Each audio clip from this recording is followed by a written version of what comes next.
mainly cloudy today. At least there's no rain, I guess.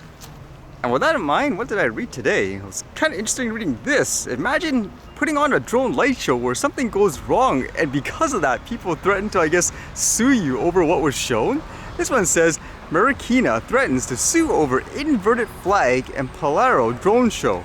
So for reference, this is what the flag is supposed to look like, and it says the 2003 host city Marikina has threatened legal action after a drone show during the event's closing ceremony at the Marikina Sports Center on Saturday displayed the Philippine flag upside down. Live photos from the Marikina City Public Information Office's Facebook stream show an inverted depiction of the flag with the red above the blue. So I can see how that could be a symbol of saying, for example, negative, I guess, thoughts about a country, like down with them per se. It says, shortly after the drone show, the Marikina PIO issued an official statement condemning the incident with an intent to sue drone supplier DroneTech Philippines. And the company did issue a public apology as well as an explanation according to them on what happened. It says, we would like to clarify that the error in the drone show programming, which was supposed to be tested days before, could have been noticed and corrected, was not successfully done due to severe weather conditions and signal interference on the said area for several nights. Moving forward, we will make sure to execute proper protocols in testing our future shows. The company is sincerely sorry for this unintentional error in programming. As God is our witness, we have innocently made this mistake and have no malice or bad intentions on anyone and the people of Marikina and the Philippines as a whole. Well, that's kind of bad. Am I reading this right? Where they essentially failed to test it, so when they actually launched it, it was on the wrong settings and all that. I thought there was some kind of error on the actual day for whatever reason, but if this is true, it's just a boo-boo on their part for not checking. I don't know, that's excusable. So a lot of interesting little points to think about, I guess. One, in terms of how much preparation it should take when it comes to this stuff, and as well as they say, if that's true anyways, where they couldn't actually test it because of the weather. Would you actually just cancel a contract if you were a business saying, oh, we didn't have time to test this so we can't do it, even though you've done it in the past? As well, in terms of things like lawsuits, what would you sue for in this case? For example, would it be the fact that the supplier, the drone company, didn't deliver what they promised, or would it be more for something like distress because of the flag?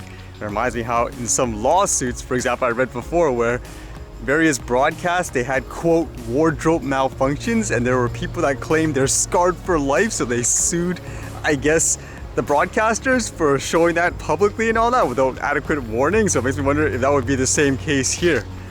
And with that news recently, where in New York they were introducing these, I guess, drone permits where people could pay hundreds of dollars just to fly a drone. They'd have to give it to the police and all that to get permission to fly. Well, it sounds like the police are going to use a lot more drones because they're investing heavily into it. This one says, NYPD buys top-of-line tactical flying tech, explores drone usage to answer 911 calls. DroneTech is really taking off at NYPD. The nation's largest police department has spent tens of thousands of dollars on top-of-the-line tactical drones so far this year and is exploring using the new technology to help cops answer 911 calls in the future. City records show that NYPD recently put in orders for a number of new aerial bots from Brink Inc., a Seattle-based company that boasts plans of one day creating drones that will quickly and effectively respond to emergencies even before law enforcement. The purchase of Luminar-2 quadcopters, devices equipped with thermal imaging and night vision and designed to serve as a first-of-line SWAT, is the latest investment in policing tech by Mayor Eric Adams' administration. Although according to this too, it says Brink CEO Blake Resnick told the Post the order was for fewer than 10 of the next-generation devices, which have also been used in Ukraine to scan bombed-out structures amid the ongoing war with Russia and in Turkey after the massive earthquake there earlier this year. I think these are those ones where they showed them smashing through windows and stuff like that too, huh? But it's just kind of interesting how, I guess, with the introduction of that new permit and all, they're just increasing their usage of drones afterwards. So it's one of those situations where many people say it's just kicking recreational people out of the airspace and all that. Is this the case? It sure seems that way in many ways.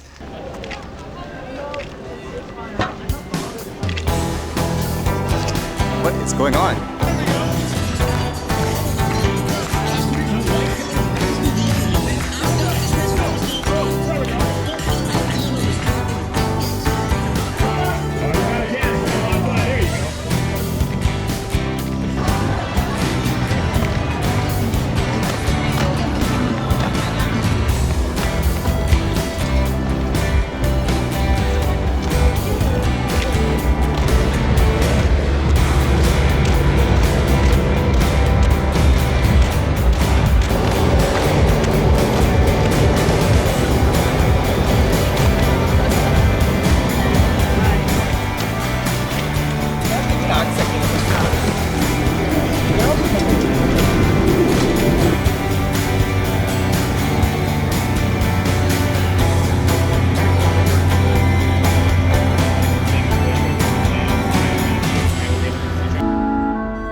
Alright, see you guys later.